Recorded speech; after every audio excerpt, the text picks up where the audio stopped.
Hey y'all, what's up? It's Friday, so I'm gonna keep it black, but I'm gonna keep it brief. Y'all knew the government almost shut down last week? And we're not out of the woods yet. The f is a government shutdown? Number one, a government shutdown happens when the legislative branch neglects to pass specific bills that fund or authorize the operations of the executive branch. So if Congress doesn't approve the funding for the federal government by the time the new fiscal year starts on October 1st every year, we could be in danger. What this means for the government is that certain operations will literally cease because ain't nobody getting paid and ain't nothing getting paid for. What that means for you is that yes, Social Security and disability checks will still be paid out, but quite a few things in everyday life will be impacted. But before we get into any of that, let's talk about how the f we got here in the first place and why there is actually a looming threat of government shutdown almost every year. The short answer, the blues and the reds can't get along. The Republicans and the Democrats, not the bloods and the cribs. Moving along. So there are two different types of federal spending. Mandatory programs like Social Security, Medicare, and unemployment, and discretionary programs like national defense, public health research, national parks, international assistance, and infrastructure. Discretionary means you can fund if you want to, which is crazy to me, but here comes the partisan struggle. In most years since 2010, the two sides of Congress have not been able to come together on agreed upon budget. They have to figure out high-level taxes and spending targets and create bills to figure out exactly how much money goes into what areas.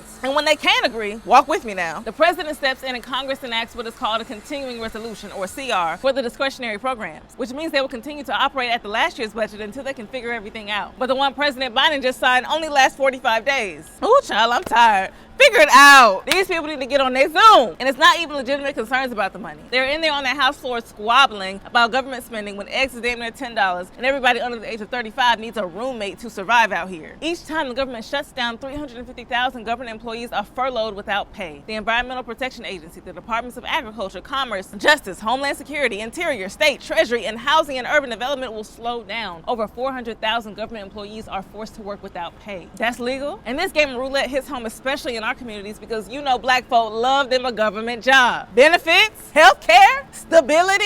Government jobs, specifically at the USPS, have been responsible for catapulting black people into the middle class since the 1800s. The USPS was one of the first government sectors to offer employment to newly freed people after slavery, which explains why every time your grandmama and them heard about somebody down their luck, they told you to go on down to the post office and get you a job. And even though black people only make up 13% of the country's population, we make up 20% of all government employees. Golly, always somewhere being adversely affected. But it makes sense that this many black people would flock to the public sector because it has definitely come a long way in closing the economic gap between white and black workers. In California, 72% of black government employees join a retirement plan versus the 44% in the private sector. But government essential workers would not be the only people affected. Transportation security officers, Coast Guard members, Bureau of Prisons employees, Veterans Affairs employees, that's my mama. And Border Patrol officers are all at risk. The Smithsonian's and national parks you go to are closed. Immigration courts closed. Airport delays increased. Construction on the roads and infrastructure halted. Food inspections stalled. Gross. Your kids not going to Head Start. Funding for EBT and SNAP, provisions related to the pandemic and even AIDS relief,